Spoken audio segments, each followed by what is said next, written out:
So I would love to celebrate a discovery that came about for me when Leading with Love was planted in my space. I went from having this debilitating relationship with carbon, that carbon is horrible, carbon is just bad, blanket bad. And in taking that breath and being able to see from a different perspective, this is how my relationship has changed. Carbon is the building block of life. So, yeah, the building block of life, me and you would not exist if carbon did not exist. And so it's not that it's bad, but it's anything that there's too much of.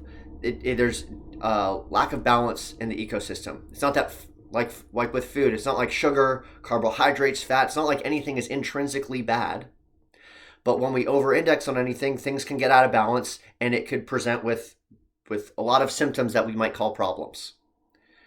And so with carbon's this building block of life. And right now we have so much carbon in the atmosphere that is creating this overbalance, and we're seeing a lot of ripple effects of that overindex. And so here's a different way to look at carbon, though. Me just being alive and taking a breath and plant, that is putting this building block of life, carbon in the atmosphere. And as we're planting trees, restoring soil, it's taking carbon, that building block of life, and putting it in the soil and trees. And that's literally more food on this planet. That's literally creating more biology on this planet, that microorganisms, that plants, that animals can eat and create more oxygen, create more food. So when I just open my eyes in the morning, me just taking that first breath is creating more life on this planet. Me taking that breath is literally creating ripple effects that are changing the world. And I haven't even done anything in the day. I haven't sent a text message. I haven't done anything. I haven't gone and taken some big action, whatever one might think a big action is. Literally just by opening your eyes and taking that first breath, you're literally changing the world.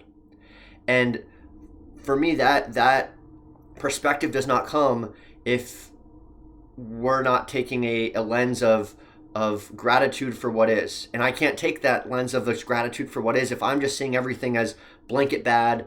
Everything's a problem. And so by taking that breath and expanding that bandwidth to see from a different perspective and celebrating what exists today, rather than calling it all good or all bad, it's just celebrating what is today and learning from that, magical things can happen. Like in the case of me, now opening my eyes in the morning, rather than being worried of, oh, am I doing enough? Am I doing enough? Literally just by opening my eyes today, I've been changing the world. And everything I do throughout the day, everything you do throughout the day, is just expanding on the ripple effects we're creating and how deeply we're changing the world. It's not a matter of do we matter? Are we making a difference? It's for me realizing, do we realize how much of a difference we're making? And so I'm so excited to see where the stories that you're able to reframe and how you start to see the world in different ways as you bring gratitude-based learning into your own life. And please, please, please share it, because the more we discover and the more we share with one another, wow, the impact is exponential.